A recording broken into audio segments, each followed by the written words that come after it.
Sfogliando un polveroso quaderno, immobile e sorridente, vidi te. Era una foto dimenticata fra frasi e sogni che sapevano di antico. Il meditare mi culla e mi invita a pensarti.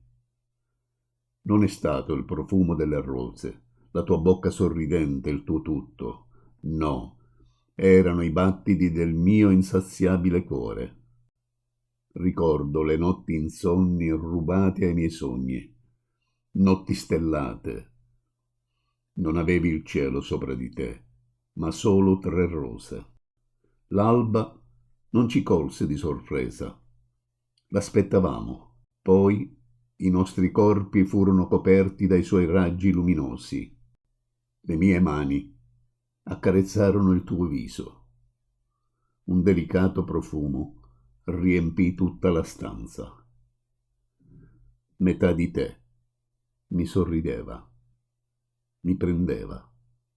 Capii allora che non ero più solo.